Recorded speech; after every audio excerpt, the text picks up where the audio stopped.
नमस्कार, मी संदीप चव्हाण आणि आपण पाहताय टॉप न्यूज मराठी। आज महादेव मुंडे हत्या प्रकरणातला आणखी एक सर्वात मोठा खुलासा या प्रकरणात आपला जबाब नोंदवणारे बाळा बांगर यांनी केलाय। त्यांनी पत्रकार परिषद घेतली आणि थेट महादेव मुंडे यांना कसं निर्घृणपणे मारलं त्याचे फोटोच पत्रकार परिषदेत दाखवले। इतकंच नव्हे तर महादेव मुंडे यांची हत्या 21 ऑक्टोबर 2023 ला झाली, तर दुसऱ्या दिवशी 22 ऑक्टोबरला मध्यरात्री 12:15 ते 1:30 म्हणजे तब्बल सव्वा तास जे त्यांचं शवविच्छेदन झालं त्याचा पोस्टमार्टम अहवाल देखील त्यांनी पत्रकार परिषदेसमोर मांडला। आता प्रश्न हाच पडलाय, 1.5 वर्ष होऊन गेलं तरी देखील महादेव मुंडे यांच्या हत्येचे फोटो ना मीडियाला मिळाले, ना त्यांचा पोस्टमार्टम अहवाल कुठं पोलिसांपर्यंत पोहोचून ते त्यांच्या घरापर्यंत गेलं। याचाच अर्थ हा सगळा लपवण्याचा डाव होता। एक बाळा बांगर नावाची व्यक्ती आशेची किरण ठरली महादेव मुंडे यांच्या कुटुंबियांना आणि हा सगळा खुलासा उजागर झाला। अर्थात महादेव मुंडे यांचे फोटो खरं तर मी तुम्हाला नाही दाखवणार आहे, कारण की ते बघण्याची सुद्धा आपली हिम्मत होणार नाही। बघितला की तुम्ही मोबाईल उलटा कराल अशी परिस्थिती आहे। त्यामुळं इतकं निर्घृण पद्धतीने मारलंय ते फक्त मी शब्दात सांगू शकतो। पोस्टमार्टम अहवालात काय म्हटलंय ते तुम्हाला सांगू शकतो। आणि हे सगळं जेव्हा ज्ञानेश्वरी मुंडे यांनी बघितलं, अक्षरशः त्या संतापल्या, खवळल्या, विवश झाल्या, वेदना झाल्या त्यांना। आणि त्यांच्या मुखातनं एक वाक्य प्रसार माध्यमांसमोर गेलं। ते वाक्य काय आहे त्याच्यावरच मी लाईव्ह करतोय। उंदर तोंडाला बांधा आणि वाल्याचं तोंड उघडा, इथपर्यंत ज्ञानेश्वरी मुंडे यांनी आपलं वाक्य मांडलंय। त्यांनी या संपूर्ण प्रकारात वाल्मिक कराड, त्याचा मुलगा श्री कराड, गोट्या गित्ते, राजेभाऊ फड आणि अन्य जे आरोपी आहेत त्यांना तात्काळ अटक करण्यासाठी मुख्यमंत्र्यांकडे निवेदन केलंय, मागणी केली आहे। 18 जुलैला मुख्यमंत्र्यांनी विधानसभेच्या शेवटच्या दिवशी कुणालाही पाठीशी घालणार नाही असं म्हटलं होतं। आता 5 दिवस उलटून गेले, आजची 23 तारीख, तरी देखील आरोपी मोकाट आहेत। वाल्मिक कराड आता ऑलरेडी तुरुंगात आहे। त्यामुळे ज्ञानेश्वरी मुंडे म्हणाल्या की त्याला पीसीआर मध्ये घ्या, त्याची चौकशी करा, त्यांनी तोंड नाही उघडलं तर त्याची नार्को टेस्ट करा, नाहीतर उंदर तोंडाला बांधून त्याचं तोंड उघडा। आता एवढी धक्कादायक प्रतिक्रिया त्यांना का द्यावीशी वाटली त्याच्या मागचं कारण आहे PM report, postmortem report. Mahadev Munde यांच्या संपूर्ण शरीरावर एकूण 16 वार होते। 16 वार कशाला म्हणतात? यात 4 वार मानेच्या मागील बाजूस होते, नेप ऑफ नेक म्हणतात त्याला, मानेच्या मागील बाजूस, ऑन राईट साइड। सगळ्यात आणखी महत्त्वाचं म्हणजे कॉज ऑफ डेथ जे पीएम रिपोर्ट मध्ये मेन्शन केलेलं आहे, शरीरातून अतिरिक्त रक्तस्राव झाल्यानं त्यांचा मृत्यू झाला। अतिरिक्त रक्तस्राव, प्रचंड मोठ्या प्रमाणावर ब्लीडिंग झालं। आता या महादेव मुंडेंना कुणी, कसं आणि कशासाठी मारलं याचा पूर्ण खुलासा, याची पूर्ण इनसाइड स्टोरी मी तुम्हाला सांगणार, जी बाळा बांगर यांनी पत्रकार परिषदेमध्ये मांडलेली आहे। खरं तर सब डिस्ट्रिक्ट हॉस्पिटल म्हणजे परळी वैजनाथ मधलं उपजिल्हा रुग्णालय या ठिकाणी महादेव मुंडे यांचं शवविच्छेदन करण्यात आलं। डॉक्टर निळे यांनी हा पोस्टमार्टमचा रिपोर्ट दिलाय। त्यामध्ये त्यांनी स्पष्ट म्हटलेलं आहे तिथे एक मांसाचा तुकडा मिसिंग आहे, स्पष्ट म्हटलेलं आहे। म्हणजे बाळा बांगर ज्या आधी सांगत होते की गोट्या गित्ते 8 दिवस प्लास्टिकच्या पिशवीत मांसाचा तुकडा भरून त्याची पुडी बांधून खिशात घालून 8 दिवस बोंबलत फिरत होता, हे खरं आहे हे या पोस्टमार्टम रिपोर्ट वरून क्लिअर झालंय. आता गळा कापला म्हणजे महादेव मुंडे यांची गळा चिरून हत्या झालेली आहे. हा गळा चिरताना त्यांची श्वसन नलिका कापली गेली, रक्तवाहिन्या तुटल्या, मानेवरचा वार ते चुकवायला गेले आणि तो वार तोंडावरून थेट कानापर्यंत जाऊन पोहोचला. तोंडापासून कानापर्यंत 13 सेंटीमीटर लांब आणि 1.5 सेंटीमीटर खोलवर वार झालाय. इमॅजिन करा, फक्त मी फोटो नाही दाखवू शकत, सॉरी माफ करा, पण इमॅजिन करा आणि लाईव्ह पाहताय, तुमच्या वेदना, तुमच्या कमेंट्स, तुमचा संताप व्यक्त करा की इतक्या क्रूरतेने माणसाला मारलं जातं. मारलं यांनी. डाव्या आणि उजव्या हाताच्या अंगठ्याजवळ, तळहातावर, मधल्या बोटाजवळ वार आहेत. उजव्या हातावर 3 आणि डाव्या हातावर 3, म्हणजे इथे 6 वार झाले. मानेवरचे 4, 6 4 10, उरलेले वार बाकीच्या शरीरावरचे. याचाच अर्थ त्यांनी आपल्या हातांनी ते वार अडवण्याचे प्रयत्न केलेले आहेत, पण त्याच वेळी त्यांच्यावर हे वार झालेले आहेत. ते चुकवताना मानेवरचा वार चुकवायला गेले, तो तोंडावर लागला. अक्षरशः उजव्या गालाला एवढा मोठा खड्डा पडलाय. इथे nape of neck on right side म्हणजे उजव्या साइडला पूर्ण मोठा खड्डा पडलाय. तो खड्डा किती मोठा आहे ते तुम्हाला सांगतो. 20 सेंटीमीटर लांब, 8 सेंटीमीटर रुंद आणि 3 सेंटीमीटर खोल. विचार करा ते हत्यार काय असतील. तीक्ष्ण हत्यार आहेत. मी शेवटी सांगणार आहे, ही हत्यार वाल्मिक कराडकडे कुठून येतात याचा देखील खुलासा वाळवांगर यांनी केलाय. 3 सेंटीमीटर खोल, एवढी खोलवर जखम. मारहाणी वेळी ते खाली पडले. खाली पडल्यामुळं डावा गुडघा खरचटला. रक्तानं माखलेला शर्ट, रक्तानं माखलेलं बनियान, चेहरा आणि हात हे देखील रक्तानं माखलेलं होतं. खरं तर शेवटपर्यंत महादेव मुंडे अगदी जीव सोडेपर्यंत जीवाच्या आकांतानं ओरडत होते, जीव वाचवण्याचा प्रयत्न करत होते, पण वाचवायला कोणीच नव्हतं, केवळ मारायला तिथं होते.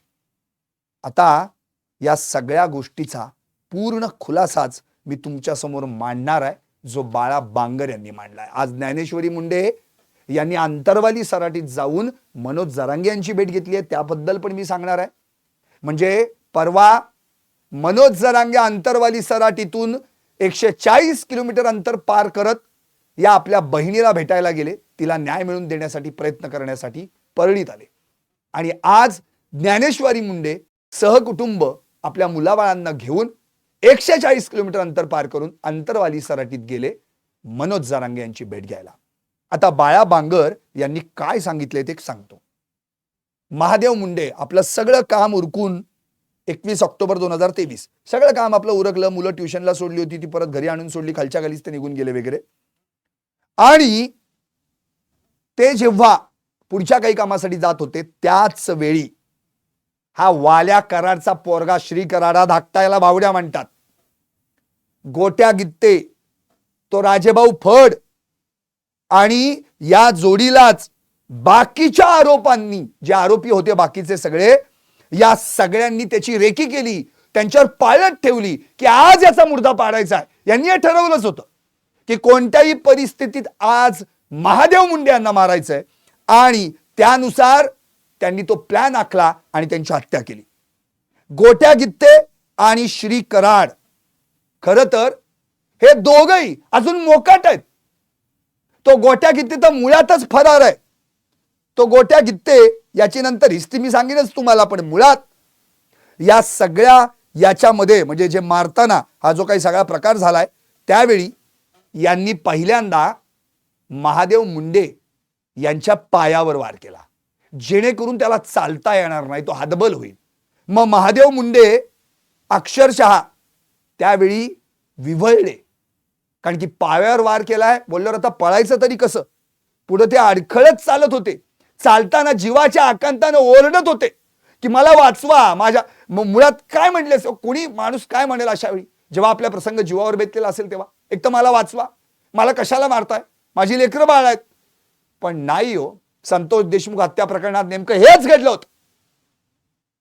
हे नुसते ठोके टाकत होते, छातीवर उड्या मारत होते, कत्ती तलवारी गॅसचं पाईप सगळ्यांना तुडवत होते, मारत होते, काळी निळी पाठ केली होती.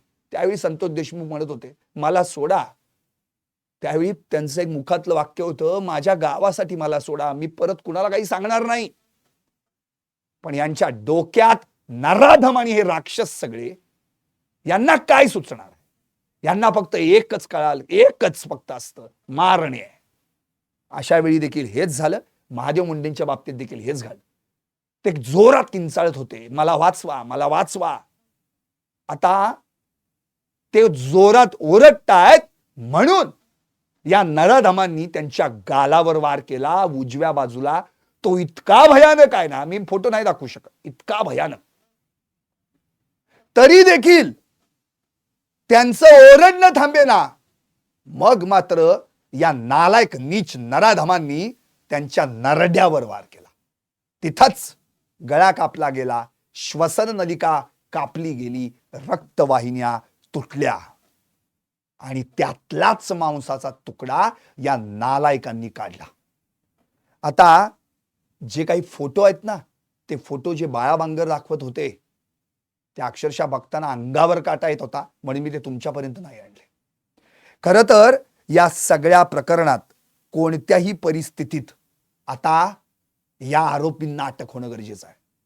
या नराधमांनी मारलं आणि तहसीलदार कार्यालयासमोरच्या मोकळ्या मैदानात फेकून दिलं. आधी गाडी सापडते, नंतर मृतदेह सापडतो. वाह, काय पोलीस आहेत बीडचे. घटनास्थळी एक साक्षीदार होता आणि त्या साक्षीदारानं ही बाब तत्कालीन पोलीस अधीक्षक नंदकुमार ठाकूर होते असं बाळा बांगर सांगतात. ते त्यांच्याकडे गेले, त्यांनी मांडलं हे असं असं सगळं चालू आहे, असं असं सगळं घडलंय माझ्या डोळ्यात देखत. पुढे काही ऍक्शन झाली नाही. शेवटी त्या व्यक्तीनं इकडं सांग तिकडं सांग आपली चर्चा करायला सोडली. एवढं सगळं प्रत्यक्षात बघितलंय, कुणाला झोपा लागणार आहे हो? हे सगळं गेलं मग कुणाच्या कानावर? या वाल्याच्या, त्या गोट्याच्या, त्या श्रीकराडच्या. मग यांनी काय केलं? त्याला टॉर्चर करायला सुरुवात केली. अशी चर्चा आहे बीडमध्ये, परळीमध्ये, की त्याला मेंटली हॅरेसमेंट केली, इंजेक्शन्स दिले गेले, मेंटली डिसऑर्डर केलं गेलं. शेवटी त्याला देखील मारून टाकलं आणि आकस्मिक मृत्यू म्हणून पोलीस ठाण्यात नोंद करून टाकली. आता परवा विधानसभेमध्ये मुख्यमंत्र्यांनी निवेदन देताना एक सांगितलं होतं की एक महिला साक्षीदार 1.5 महिन्यांनी आली आणि तिनं असं म्हटलं की 2 व्यक्ती आपापसात भांडत होत्या. आता त्या संदर्भात 2 व्यक्ती आपापसात भांडत होत्या यावरच बाळा बांगरांनी आक्षेप घेतलाय. मुख्यमंत्र्यांपर्यंत जी माहिती पोहोचली ती फेक आहे, ती महिला देखील फेक आहे असं स्वतः बाळा बांगर यांनी म्हटलंय. कारण याला महादेव मुंडेंना मारायला आलेले आरोपी 6 ते 7 जण होते असं बाळा बांगर म्हणतायत. आणि समजा त्यातली व्यक्ती महादेव मुंडे एक असेल तर दुसरी व्यक्ती एक जी त्यांच्यासोबत भांडत होती ती इतक्या क्रूरतेने त्याला मारू शकते का असा सवाल त्यांनी उपस्थित केला. त्यामुळे हे सगळं फेक नरेटिव्ह आहे जे पोलिसांपर्यंत फिडिंग झालंय, पोलिसांनी ते फिडिंग केलंय, याच्यापुढे काही नाही. त्यामुळं या सगळ्या प्रकरणात खरं तर ही पूर्ण जी काही भूमिका आहे, पोलीस प्रत्यक्षात जेव्हा घटनास्थळी गेले ती बॉडी कलेक्ट करायला, त्यावेळी लोक दूर दूरून पाहत होते, तर त्यांना सुद्धा पोलीस हटकत होते का तर कुणालाच कळू नये काय चाललंय.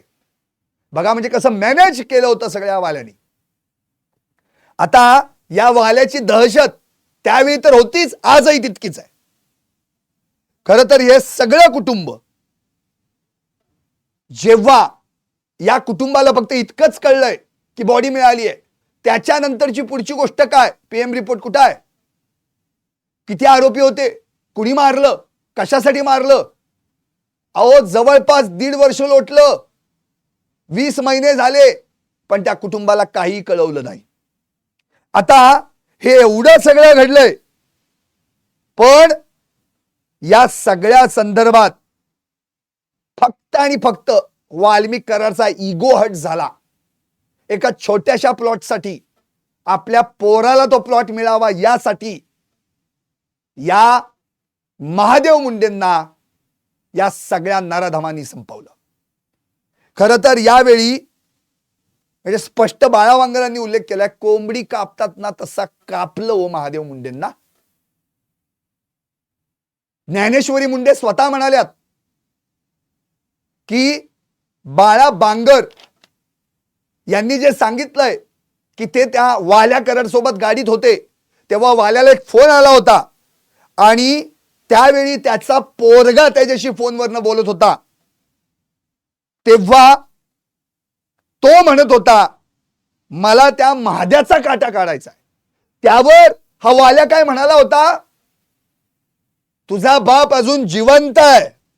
आणि हा संवाद ऐकल्यानंतर बाळा बांगरांना कळलं की हे कुणाबद्दल बोलतायत. त्यानंतर बाळा बांगर यांनी देखील पोलीस अधीक्षकांचं कार्यालय गाठलं. कोण होते? तत्कालीन अधीक्षक नंदकुमार ठाकूर यांना ते सगळं सांगितलं. हे बाळा बांगरांनी सांगितलं सगळं.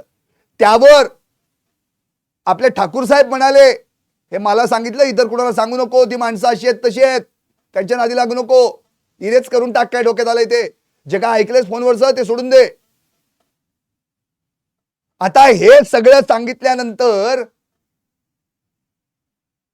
कुठे ना कुठेतरी बाळा बांगरांच्या डोक्यात यायला लागलं की बास, आता आपण आणखी किती असत्याची बाजू पकडणं. खरं म्हणजे बाळा बांगरांना हे उशिरा सुचलेलं शहाणपण आहे.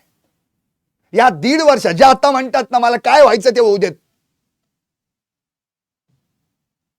उद्या मला मारलं तरी 72, उद्या मारलं तर माझ्या रक्तात ना 10,000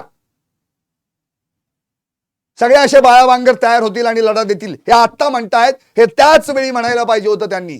फक्त पोलीस अधीक्षकच होते का? बाकीचे कोण नव्हते का त्यांना सांगण्यासाठी? पण शेवटी 2-2.5 वर्षांची मैत्री त्यांनी शत्रुत्वात बदलली. पण त्याला खूप उशीर झाला हो, कारण की न्याय लटकला गेला तोपर्यंत. ज्ञानेश्वरी मुंडेंचं एक वाक्य आहे, त्या म्हणाल्यात ना काय की कसलं न्यायालय आणि कसलं काय, ये अंधा कानून है, डोळ्याला पट्टी बांधून आहे फक्त, ये अंधा कानून आहे. ज्ञानेश्वरी मुंडेंचं वाक्य आहे. म्हणून तर त्या पोट तिडकीनं म्हणाल्या, अहो त्या वाल्याला आत घ्या, पीसीआर मध्ये घ्या, चौकशी करा, सांगितलं नाही तर नार्को टेस्ट करा, नाहीतर उंदर तोंडाला बांधून त्याचं तोंड उघडा. तर काय बोलणार या पलीकडे. आता हे सगळं बाळा बांगरांनी ज्या ठाकूरांना सांगितलं होतं त्यांचे सीडीआर काढा. त्यावेळी या ठाकूरांना कुणाकुणाचे फोन गेले, हे प्रकरण दडपण्यासाठी कुणाकुणाचे फोन गेले. त्यांच्यानंतर अविनाश बारगळ आले, आता नवनीत कामत आलेत, 3 एसपी बदलले गेलेत, 8 तपासणी अधिकारी बदलले गेलेत. पण अजूनही त्या वाल्याबद्दल कारवाई नाही. त्याच दरम्यान संतोष देशमुख प्रकरण घडलं, ते पुढे आलं, एसआयटी नेमली, सीआयडी नेमली, आरोपी पकडले गेले, विशेष सरकारी वकील, 10 सुनावण्या झाल्या. कालच त्या वाल्या कराडचा मकोकातून दोषमुक्तीचा अर्ज देखील फेटाळला गेला. त्यावर मी लाईव्ह केलंच होतं. अरे वाल्या, या जन्मात तरी तुझी पापातून मुक्ती नाहीच, कारण की तू एक रांजण तुझा रिकामा होतो, तोच दुसरा भरलेला रांजण समोर येतोय. अजून असे किती पापाचे रांजण भरलेत आणि ते रिकामे करावे लागतील कुणास ठाऊक. पण तोपर्यंत तू किती जणांचे संसार रिकामे केले, किती महिलांची कपाळाचं कुंकू पुसलं, किती महिलांच्या हिरव्या बांगड्या फोडल्या, किती कुटुंब उघड्यावर पाडलीस, किती लहान लेकरांची घरं उन्हात बांधलीस, हे तुलाच ठाऊक, तुलाच ठाऊक. या अशा वाल्यानं आपल्या पोराच्या पुत्रप्रेमासाठी एकाचा असा बळी घेतलाय की तो बळी घेतल्यानंतर सुद्धा शांत नाही बसला. त्याला मारा आणि मारलंय याचा पुरावा म्हणून माझ्या समोर त्याचा मांस घेऊन या. आणि हे नालायक नीचे गोट्या गित्ते तो 8 दिवस त्या मांस पिशवीत भरून खिशात घालून बोंबलत फिरत होता. मला एक प्रश्न पडलाय, हा 8 दिवस का फिरत होता? म्हणजे त्याला ज्याला कुणाला दाखवायचंय तो 8 दिवस जाग्यावर नव्हता का? का कुणाची वाट बघत होता? आत्ता खोलता येईल, पुढी नंतर खोलता येईल म्हणून? अरे काय आहे, 4 वार एक मानेवर. किती खोल? स्पष्टपणे 3 सेंटीमीटरचा खड्डा. अरे काय? स्वतः बाळा बांगर यांनी या संदर्भामध्ये सगळी माहिती दिल्यानंतर हे प्रकरण समोर आलं. मनोज जरांगे परवा अंतरवाली सराटीतून थेट परळीतल्या बँक कॉलनीमधील ज्ञानेश्वरी मुंडे यांच्या घरी गेले, त्यांना भेटले.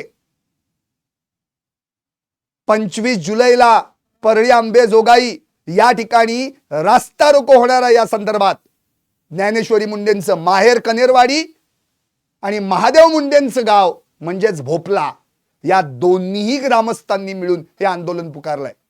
परवाच मनोज जरांगेंनी म्हटलं होतं 25 जुलैच्या आत यात SIT स्थापन व्हायला पाहिजे. शेवटी मनोज जरांगेंनी जी भूमिका मांडली त्यासाठी पावलं उचलावी लागली आणि विशेष पथक म्हणून म्हणजे त्या ठिकाणी विशेष तपास पथक SIT ची स्थापना झाली, स्पेशल इन्व्हेस्टिगेशन फोर्स. त्यात 9 अधिकारी आहेत.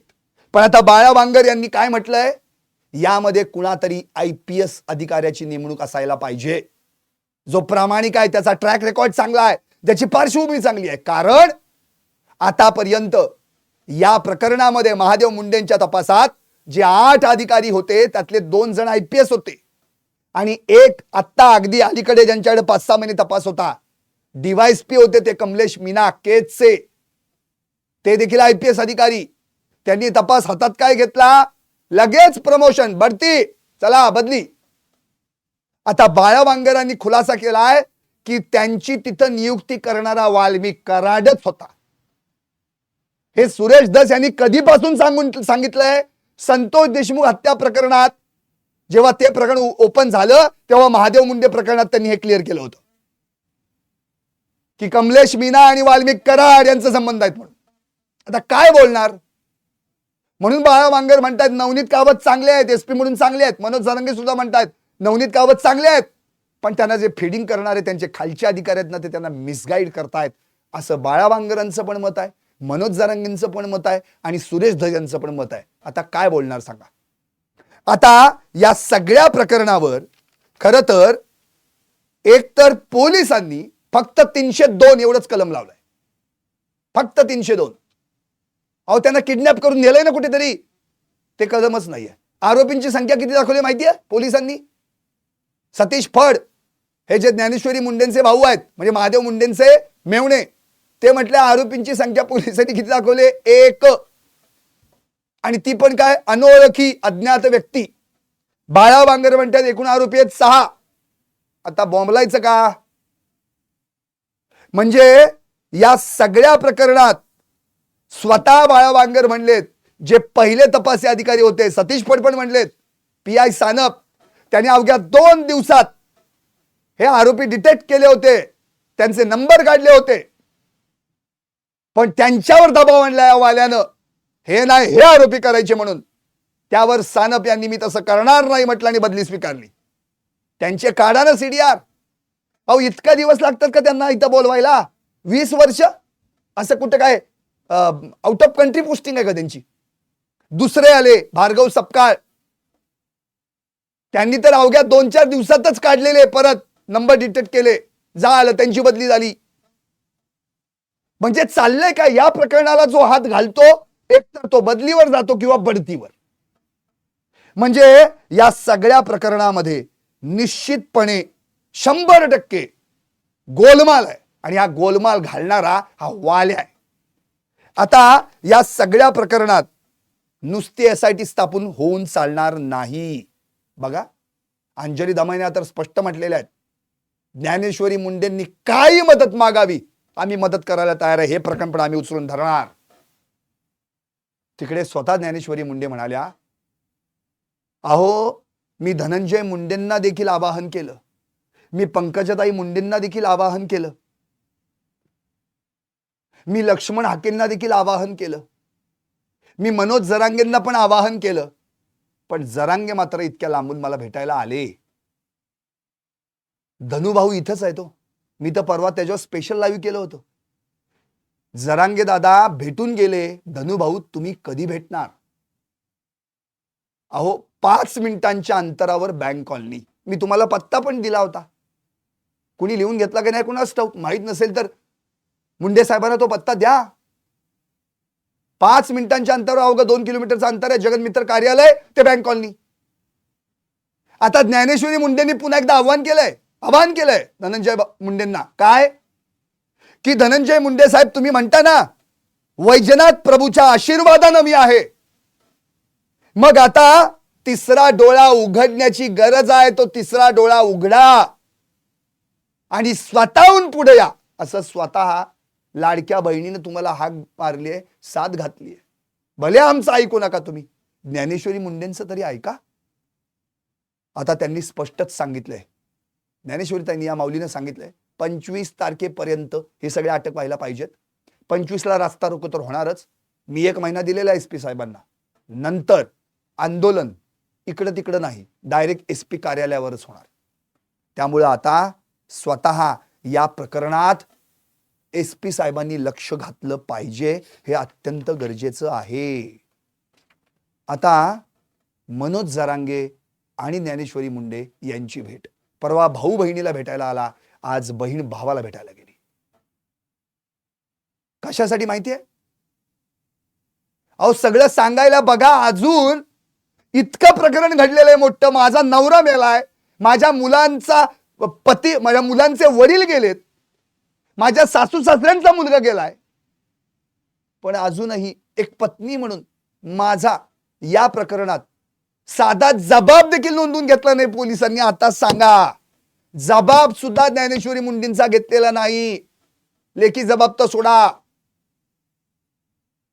अहो, तिला तिच्या पतीबद्दल जे काही सांगायचंय ते सुद्धा सांगून दिलेलं नाहीये. विशेष म्हणजे या सगळ्या प्रकरणात ज्ञानेश्वरी मुंडे यांनी इतका आवाज उठवला, उपोषण केली, पण फक्त मिळालं काय? आश्वासन. आणि तिकडं छत्रपती संभाजीनगर खंडपीठात जे काय पिटिशन दाखल केलंय तिथं मिळतंय काय? तारीख पे तारीख. याच्या पुढे काही नाही. त्या म्हणाल्या, सुप्रियाताई सुळे अगदी मैत्रिणीसारख्या आहेत, मी त्यांना फोन करते, ते माझी विचारपूस करतात, सुरेश दादा अधूनमधून मला भेटतात, बोलतात, प्रकरण लावून धरतायत. आता मनोज दादा देखील आलेले आहेत. त्यांनी स्पष्टपणे म्हटलंय या ठिकाणी की जे काही आता हे प्रकरण सगळं घडलेलं आहे, या प्रकरणात जो सांगतोय ना की जा माऊस घेऊन या, आणि जे ऐकतात माऊस घेऊन येतात, हे सगळे नराधम नीच राक्षस आहेत. खरं तर या सगळ्या प्रकरणात त्यांनी स्पष्टपणे मनोज दादांना ही सगळी बाब उघड केली, त्यांच्या समोर सगळं सांगितलं. आता हे सगळं सांगितल्यानंतर मनोज जरांगेंनी यावर जी प्रतिक्रिया दिली आहे ना, ती अतिशय भयानक आहे. खरंच स्वतः मनोज जरांगे म्हणालेत, कारण की याच मनोज जरांगेंवर जेव्हा मराठा आरक्षणाचा मुद्दा बाहेर आला, त्यासाठी त्याने आंदोलन केलं, उपोषण केली, 7 वेळा जीव धोक्यात घातला. त्यांच्यावर जातीवादाचा शिक्का मारला. फक्त एका जातीसाठी लढतात. आता मला इतकंच म्हणायचं आहे, मनोज जरांगे आज या प्रकरणात जे लक्ष घालतायत, बघितलं का त्यांनी जातपात? ते काय म्हणाले माहितीये? जातपात गेली खड्ड्यात.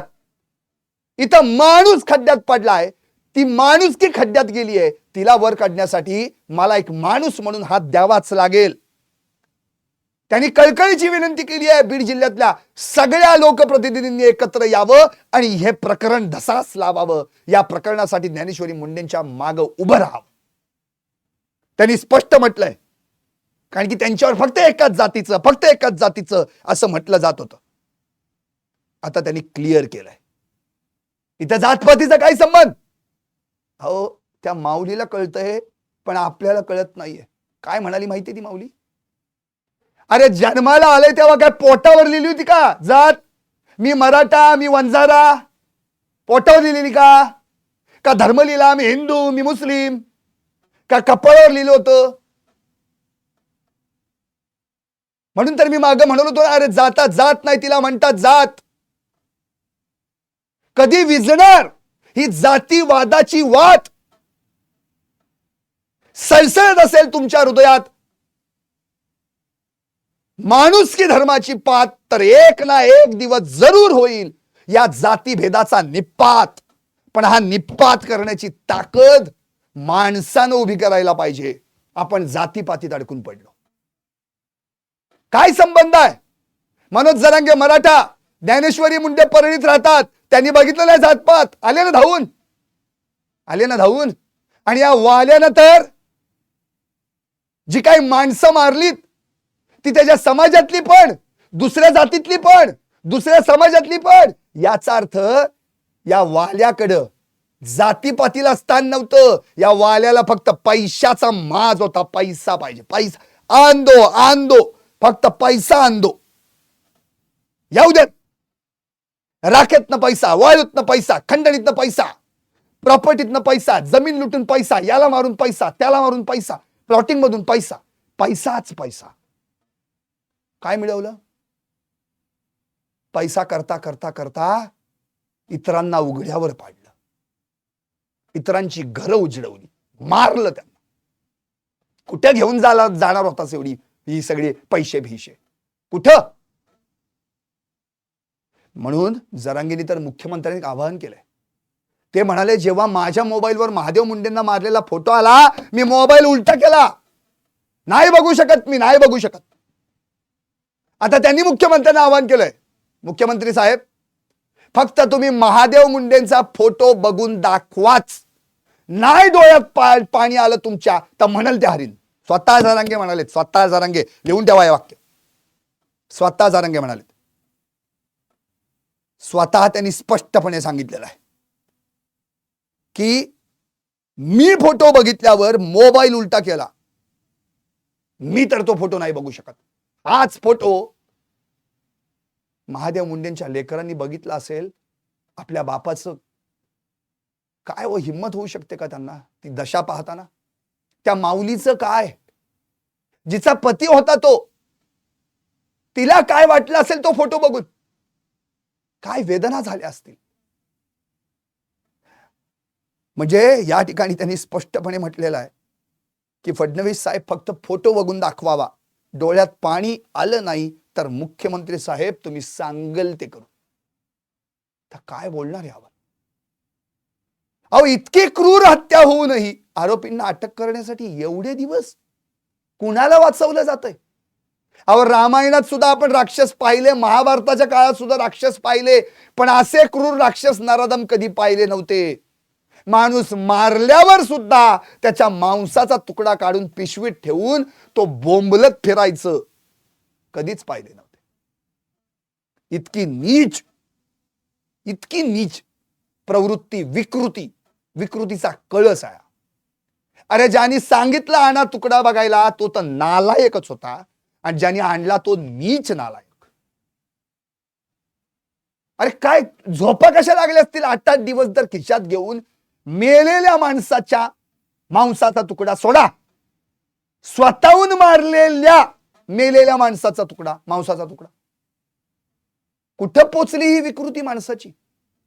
अरे तुम्ही त्या शरीराचे नाही तुकडे केले, तुम्ही माणुसकीचे तुकडे केले. माणुसकी संपवलीत तुम्ही, तिची बोटी बोटी केलीत तुम्ही.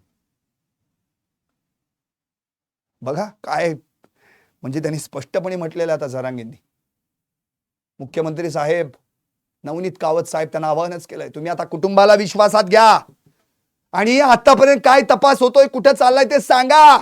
काही कळत नाही त्यांना, ते सांगा पहिले. आणि कुटुंबाला संरक्षण द्या. उद्या त्या माऊलीच्या जीवाला काय झालं तर काय होईल? संरक्षण द्या. पोलिसांनी पहिल्यांदा ज्ञानेश्वरी मुंडेंचा जबाब घेतला पाहिजे. जे काम पहिलं केलं पाहिजे ते अजूनही त्यांनी केलेलं नाहीये. जरांगीने एक वाक्य वापरलंय ते तुम्हाला मी ऐकवतो. अरे लाडक्या बहिणीचं ऐकायला रोग आलाय का सरकारला? काय बोलणार, काय बोलणार त्याच्यावर? खरं तर आरोपींना तात्काळ अटक व्हायला पाहिजे आणि बांगरांनी जो जबाब दिलाय त्यानुसार या सगळ्यांना आत घातलं पाहिजे. ज्ञानेश्वरी मुंडे बरोबर बोलतायत. उंदरं बांधा यांच्या तोंडाला. रक्तबंबाळ झाली ना तेव्हा यांची थोबाडं उघडतील. आता सगळ्यात महत्वाचं, या सगळ्या प्रकरणात एक इतका नीचतेचा कळस कसा गाठला हे सगळं आपण बघितलं. यांची मोडस ऑपरेंडी बघा. वाल्याकडे अशा किती टोळ्या आहेत. एक टोळी गोट्या गित्ते, राजेभाऊ फड, आणखी बाकीची गँग, आणि एक टोळी सुदर्शन घुले, प्रतीक घुले, विष्णू चाटे, सुधीर सांगळे, महेश केदार, जयराम चाटे, कृष्णा आंधळे. अरे अशा बाबा किती टोळ्या आहेत तुझ्या. वेगवेगळ्या ठिकाणी कामाला लावलेत. कुणी खंडणीसाठी लावल्यात, कुठं प्रॉपर्टीसाठी लावल्यात, आणि वेगवेगळ्या टोळ्यांकडून हा वाल्या त्याची कृत्य करून घेतो. Modus operandi same. मारा, पण असं मारा की दहशत निर्माण व्हायला पाहिजे. अरे काय मिळणार आहे याच्यातून आणि काय मिळवलं? आता एकच आहे फक्त, या प्रकरणात दुसरं तिसरं काही नको. या प्रकरणात ऑलरेडी तर वाल्या तो ऑलरेडी तुरुंगात आहे. आता तर मको कातून सुद्धा त्याची मुक्ती नाही झाली. घ्या ना त्याला पीसीआर मध्ये महादेव मुंडेंच्या प्रकरणात. घ्यात, घाला टायर मध्ये. ज्ञानेश्वरी माऊली म्हणतात तशी बांधा उंदर तोंडाला. चाऊ देत कचा कचा. मी तर म्हणतो ती उंदर पण म्हणतील अरे याच्या तोंडाला कुठे लावताय आम्हाला, हा आम्हालाच चावून खायचा. जो माणसाचं मांस सुद्धा काढून आणा असं म्हणतो, तो आमचा मांस, आमच्या मांसाचे लचके तोडायचा. खरंच आहे. आता बाळा बांगरांनी जे शेवटी म्हटलं होतं की या वाल्याला याचे लागे बांधे अनेक खतरनाक गँगस्टर टोळ्यांशी आहेत राज्य परराज्यातल्या, त्यांच्याकडनंच यांनी ही तीक्ष्ण हत्यारं आणलेली आहेत असा दावा बाळा बांगर यांनी केला. आता मला या सगळ्या प्रकरणात फक्त एकच आणि एकच शेवटचं सांगायचं आहे. हे प्रकरण दिसतंय तेवढं साधं नाहीये. या प्रकरणात आता वाल्याच्या पोराची सुद्धा एंट्री झालेली आहे. त्यालाही आत घ्यात होतं, तिथंच परळीत सडत असेल ना, त्याला आत घ्या. तो गोट्या गित्ते कोण काय दाऊद ऐकायला आते नाही का कृष्णा आंधळे? माफ करा, काय करणार आता. म्हणजे कृष्णा आंधळे हा दाऊद आणि लादेंच्याच लाईन मध्ये नेऊन बसवला ना यांनी. अहो 10 सुनावण्या झाल्या, 200 दिवस लोटले तरी कृष्णा आंधळे सापडे ना. लाज वाटायला पाहिजे SIT, CID, स्थानिक पोलीस आणि आमच्या सरकारला की आम्ही कृष्णा आंधळेला पकडू शकलो नाही. 10 सुनावण्या पार पडल्या या केस मधल्या.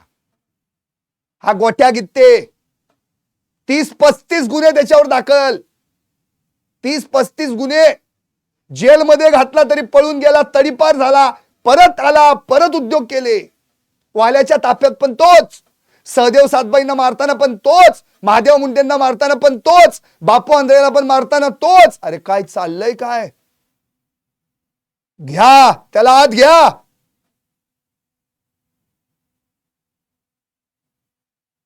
तो धनराज उर्फ राजेभाऊ फड सोशल मीडियावर फोटो टाकत बसतो खांद्यावर हात टाकून वाल्याच्या. परवा तर कोर्टात सुद्धा आला होता म्हणे सुनावणीच्या वेळी बीडला. अरे बोंबलत मोकाट फिरतायत, आमचे पोलीस काय करतायत? अरे बास की आता किती एका माणसाच्या दहशतीखाली राहणार तुम्ही? का पेटून उठत नाही तुरे तुम्ही? का पोलीस पेटून उठत नाहीत? वर्दी अंगावर घातली तरी शहारा अंगावर यायला पाहिजे. तुला बघताना सलाम ठोकतात माणसं, आणि तू इकडे आरोपींना ठोकायचं सोडून नको त्यांना सोडता तुम्ही. अरे काय उपयोग आहे तुमचा? पोलीस नावाच्या या उत्तम शब्दाला बट्टा लावू नका. अरे महाराष्ट्राचा पोलीस म्हणजे पाताळातनं सुद्धा आरोपी शोधून काढतात असं अख्ख्या जगात म्हटलं जातं. आणि तुम्ही कुठं नेऊन ठेवलाय रे हे सगळं? शेवटची विनंती आहे नवनीत कावत साहेब, नुसते पोलीस रिशफल करून नाही चालणार. इकडचा तिकडं तिकडचा इकडं. जे तिकडे आहेत ना त्या वाल्याकडं ती तिकडच्या तिकडच घालवा. आणि जी खरंच प्रामाणिकपणे उत्तम काम करू शकतात त्यांनाच जवळ घ्या आणि त्यांच्याकडनं या प्रकरणाला एक पूर्ण विराम द्या. आरोपी पकडा आणि ही केस स्टँड करा. अहो ही अजून स्टँड सोडा, एसटी स्टँड पर्यंत पण पोहोचलेलं नाही. पोलीस स्टेशन पर्यंत लय लांब राहिलं. अजून आरोपी पकडायचे, मग त्यांचे जबाब, मग तपास, मग चार्जशीट, मग ती कोर्टात. अहो त्या माऊलीने काय करायचं बघा. शेवटचं वाक्य मी पण आता शेवट करतोय, बाद झालंय. किती वेळा बोंबलायचं. या माऊलीने स्पष्ट सांगितलंय, अरे माझी लेकरं म्हणतायत आम्हाला मोठं व्हायचंय, नवनीत कावत साहेबांसारखं बनायचंय आणि या आरोपींना मारायचंय. पण माऊली म्हटली तुम्ही नवनीत कावत बना, पण आरोपींना मारायचंय. हा बदल्याची भावना मनात ठेवू नका. आणि ही बदल्याची भावना त्यांच्या मनातनं काढण्यासाठी मी न्याय मागतीये. आता या माऊलीला न्याय द्या. जरांगे दादा उभे राहिले, हाके भाऊ उभे राहा. अहो किती हाका मारायच्या त्यांनी तुम्हाला. धनुभाऊ या, बहीण तुमच्याच मतदारसंघातली आहे. पंकजताई तुम्ही तर काय, अहो लाडक्या बहिणीची लाडक्या बहिणीलाच खरं म्हणजे वेदना समजते. तुम्ही पण या. बाकीच्यांनी आवाज उठवलाय, तुम्हीही तिला जवळ करा. तिच्या डोक्यावरनं हात फिरवा आणि न्यायासाठी उभ्या राहा. कारण की तुम्ही सगळे उभे राहिलात ना तर हा नालायक नीच वाल्यान त्याच्या टोळ्या कायमच्या जमीनदोस्त होतील. यांना खतपाणी घालू नका. यांना संपवा. आणि संपवण्यासाठी एक बीडचा एक नवा सूर्योदय, नवी पहाट करण्यासाठी सगळ्यांनी एकत्र या. तर आणि तरच या केसचा निकाल लागेल. म्हणून ज्ञानेश्वरी ताईंच्या मुखातलं शेवटचं वाक्य बोलतो आणि थांबवतो. अरे उंदर तोंडाला बांधून या वाल्याचं तोंड उघडा. तरच आणि तरच या केसचा शेवटपर्यंतचा भाग सगळ्यांच्या लक्षात येईल. पाहत राहा टॉप न्यूज मराठी, आपला महाराष्ट्र, आपली बात.